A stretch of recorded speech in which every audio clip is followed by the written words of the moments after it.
Welcome to the deep dive. Hi there. Yeah, our job here is to take all that source material you send us and really boil it down. Exactly. We extract the essential knowledge, cut through the noise, so you get what you need. So, today we're digging into something lots of people dream about, I think, that Southeast Asia expat life. Oh yeah, the classic digital nomad fantasy. You know the pictures, right? Laptop, beach, maybe some super cheap, amazing food. It looks like total freedom. It really does. It's pushed as this ultimate escape. But the sources we looked at, well, they tell a more complex story. So that's our mission today, right? Look past that shiny Instagram dream. Precisely. We want to give you a clear but not overwhelming view of what it's actually like to commit to longer stays there. We're talking practical stuff, legal hurdles, and yeah, the emotional side too. Because it's one thing to see the sunset photos, it's another to, build a real life somewhere so far from your support system. Okay, so let's unpack this. The first big theme that jumped out from the sources, maybe surprisingly, isn't about logistics initially. It's more personal. Right. The data really hits hard on the social cost first. We're talking about significant loneliness, a real struggle to build deep connections. Yeah, and that's kind of the opposite of what you might expect, isn't it? You think expat hub, you think instant social life. Exactly. Places like Bangkok, KL, even Bali, they're buzzing, full of foreigners. But the sources say the communities are incredibly transient. That's the key word, Yeah. transient. People are constantly moving in, moving out. But hang on, Bangkok, Kuala Lumpur, these are huge cities, millions of people, tons of foreigners. Surely there must be some stable community. There is, to an extent, but the overall nature of the relationships, according to the sources, tends to be, well, shallow, fleeting. How so? Well, one account mentioned having like 1,000 acquaintances, but no real friends. You meet someone interesting, maybe grab dinner a couple times. And then they're off. Yeah, then suddenly they're moving to Chiang Mai or heading back home or off to Vietnam. It happens constantly. So conversations stay at the surface level. Brief pleasantries, as one source put it. Where are you from? What visa are you on? Where are you going next? Exactly. Not the kind of, deep, nuanced conversations you build over time with stable friendships back home. And the result is isolation, even surrounded by people. It becomes this unexpected companion, yeah. The very mobility that attracts people makes it hard to put down roots.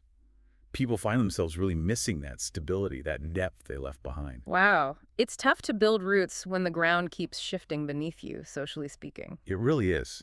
And that feeling, that emotional struggle, is frustrating. And if you can't build roots emotionally, well, the sources suggest the admin side often stops you building them physically, too. Ah, yes. That brings us neatly to the second major finding, the dream versus the paperwork. The bureaucratic burden. It sounds like life for many long-termers becomes this constant juggling act with visas and rules. That's a good way to put it. A continuous struggle with visa renewals and immigration rules that seem to change all the time, often without much warning. So forget the image of effortless freedom. The reality is more like navigating a legal maze constantly. And what catches people off guard is that while these countries are often super welcoming to tourists for short trips, Right. they have pretty strict limits on how long you can stay without jumping through serious hoops. Which means things like border runs, leaving the country just to come back in and reset the clock. Yep, frequent, often costly border runs. Or else you're facing lengthy, complex, and sometimes pretty opaque bureaucratic processes just to stay legal. And the sources talked about the emotional toll of that. Oh, absolutely. It's exhausting. It's not just the time and money, though that's significant. It's the background hum of anxiety. Like what? This looming threat, as one person described it. The idea that one visa denial, one rule change, could just completely upend your life overnight. You'd be forced to pack up and leave on very short notice. That really prevents any sense of true stability, doesn't it? How can you sign a long lease or invest in something locally or even just properly unpack if you feel like your permission to be there is always temporary? You can't, really. And that constant stress, that's something the glossy blogs and Instagram posts rarely show you. It prevents that feeling of truly belonging, of being settled. And that probably feeds back into the loneliness too, I imagine. hard to commit to people when you feel you might have to leave suddenly. It's all interconnected, yeah. The legal instability, the social transience. Which leads right into the third big area from the sources, the barriers to actually integrating, and just the unexpected hassles of daily life. Right, the ground level stuff. And it's often the accumulation of small things that gets to people. Okay, so let's talk integration first. The sources suggest that even with famously friendly locals, true cultural assimilation is pretty rare. It seems so. Many expats, maybe unintentionally, end up in a bit of a bubble. How does that look? Well, living in specific designated neighborhoods, the expat areas. Eating mostly at Western-style cafes or restaurants, catering to foreigners.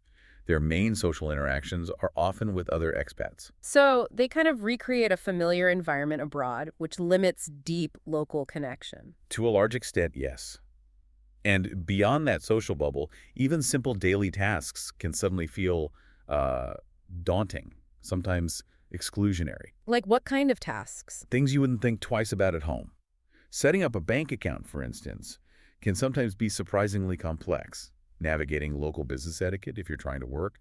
Even grocery shopping outside the main tourist zones can be a different experience. Requires more mental energy, I guess. Definitely.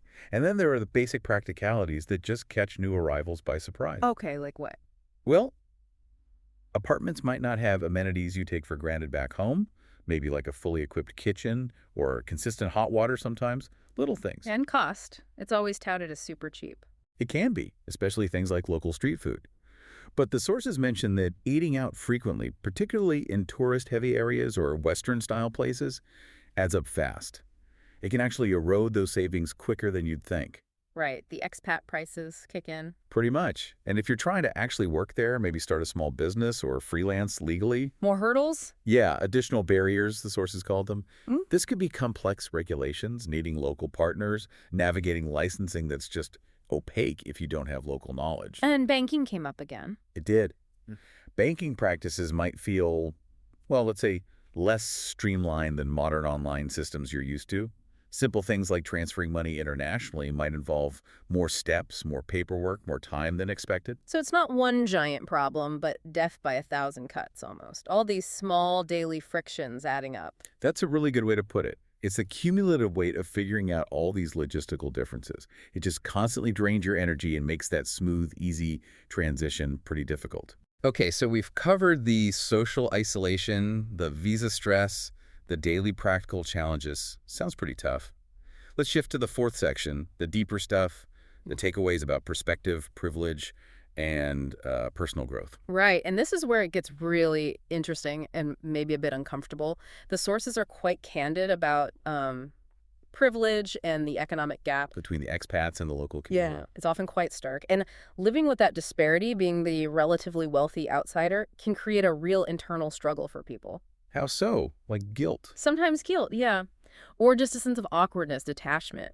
You're enjoying a certain lifestyle partly because your foreign currency goes further, and that awareness of your economic advantage compared to many locals can be, well, complicated to process emotionally. That sounds like a heavy thing to carry around daily. It can be. And this distance, geographically and economically from their old life, it forces a lot of expats, according to the sources, to really question their own identity. Who am I in this new context? How do I relate to this place responsibly? So it's not just about finding cool cafes. It's this ongoing ethical and personal challenge. Exactly. But here's the flip side. Despite all these challenges we've discussed, the loneliness, the admin grind, the daily friction, the privilege awareness, There's a payoff. there is Yeah. immense personal growth. That came through really strongly. How does that happen through the struggle? Basically, yes. The constant need to navigate the unfamiliar, to solve problems you never even knew existed back home, it forces you to develop certain traits. The two that kept coming up were adaptability and resilience. Makes sense. When even going to the bank is a minor quest, you get good at figuring things out. You have to. So the sources seem to conclude that the real adventure isn't just the beautiful scenery or the cheap noodles. It's what? It's embracing the uncomfortable, complicated journey of forging a life far from home. That's where the transformation happens. So putting it all together, the real value isn't avoiding the difficulties, but actually working through them. That's the synthesis, yeah. Navigating the social isolation, battling the bureaucracy, figuring out the logistics. That's the crucible. That's what builds that resilience, that self-awareness in a way that staying comfortable at home probably wouldn't. Okay, so wrapping up.